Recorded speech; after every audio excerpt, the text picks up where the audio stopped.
We left to go dancing. We got in a taxi and Paul told the taxi driver to take us to the Flamingo Club. When we arrived there, Paul paid the taxi driver and went into the club. Paul took my coat and gave it to the person behind the reception. I went to find some seats while Paul got the drinks. When he came back with the drinks, he sat down beside me. We started to talk again. We carried on talking for half an hour. It was as if we'd met before and that we hadn't seen each other for ages. After we finished talking, Paul asked me if I cared to dance with him. I said yes. So he got me on the dance floor in a flash. But he didn't know that I was winner at dancing in my hometown.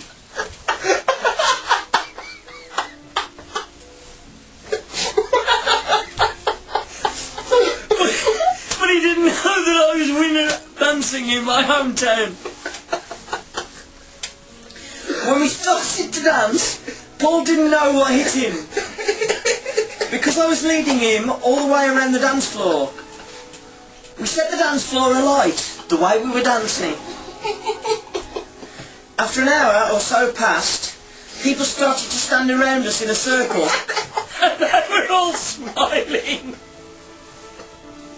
Then I thought to myself, it must be the way we was dancing. I was showing them all up. When we finished dancing, we sat back down again. We were both exhausted at the end of all that, but towards the end of the night, it started to get very serious. He moved himself closer to me, so that his body was touching my body. Then I felt the soft touchness of his lips, while he tried to kiss me. But I pulled myself away in an embarrassing moment. Paul said, "Is there something wrong?" I said, "No, there's nothing wrong." Paul said, "Is it something I've done? If it is, please tell me." I said, "No, it's got nothing to do with you, it's me." "Well, what then?" said Paul. I told him that he's the most chronic moment of my life.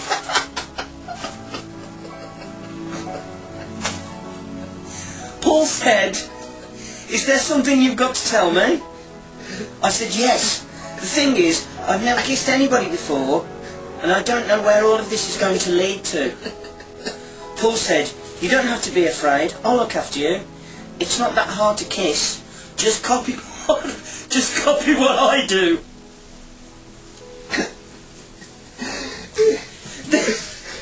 Then Paul started to kiss me again. But this time there wasn't no hesitation. I just kept kissing him. I was thinking to myself, I didn't know it was this nice.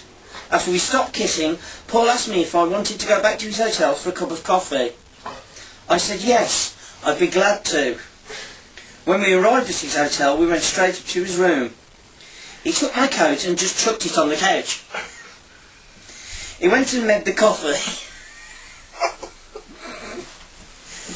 While he was making the coffee, I thought to myself, I've made love with a man before, and this was my chance to do it.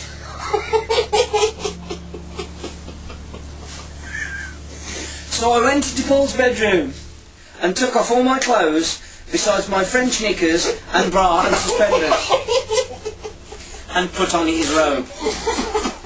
Then I heard Paul calling out for me. I went out of the bedroom and there was Paul with the 2 coffees. Paul couldn't believe what he was seeing. He just dropped the coffees and came and rushed at me off my feet like a herd of elephants rampaging towards you.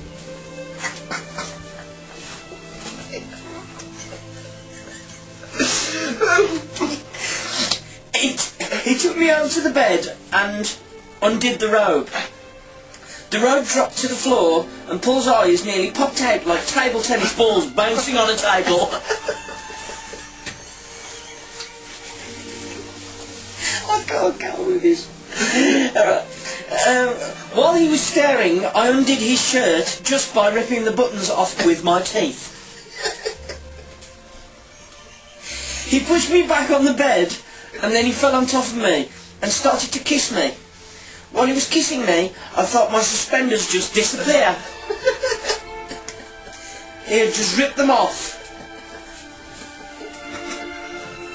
Then he sat me up and carried on kissing me.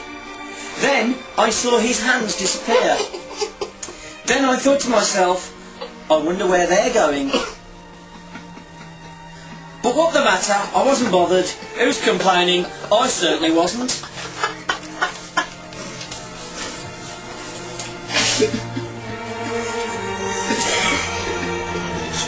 Then I felt his warm hands working their way down my back. Then it happened.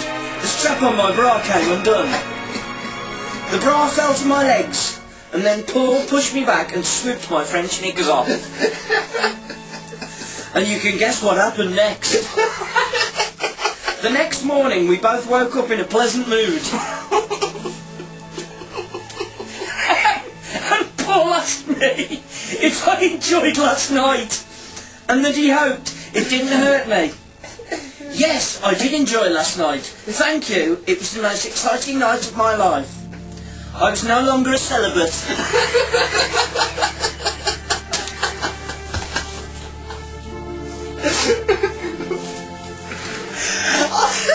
I was no longer a celibate. I said to Paul, I didn't know it was so tiring. When we got out of bed and got changed, Paul asked me if we would like to go down and have breakfast. We went down to the dining room to breakfast. During breakfast, Paul asked me if I would like to marry him. I said, I don't know. Give me a day and I'll give you the answer then.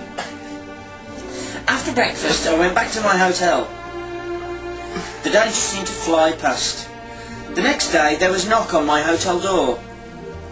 I went in and opened it, and it was Paul. He'd come to see what the answer was. I told him after a lot of thinking, I will marry you. He embarrassed me The next day there was a knock on my hotel door. I went and opened it, and it was Paul. He'd come to see what the answer was. I told him after a lot of thinking, I will marry you. He embraced me in his arms and gave me a big French kiss. I asked him when and where we were going to be married. A week later. We were to be married on his ship, the HMS Duchess. The following week we were to be married. I arrived at the ship in a driven Rolls Royce. I went onto the ship and onto the deck where the ceremony was holding place. I'll skip the other bits and get to the detail. The vicar announced we was man and wife, and Paul kissed me deeply. After we was married, I stopped in Paris with Paul because he didn't have to go for another few months. Then the phone rang. Paul picked up the phone and went all in a moody kind of look. He put the phone down and told me that his ship has to leave early. I started to cry and asked him why. He told me that there is a war breaking out in the Atlantic Ocean. The following day I went with him to his ship. The end.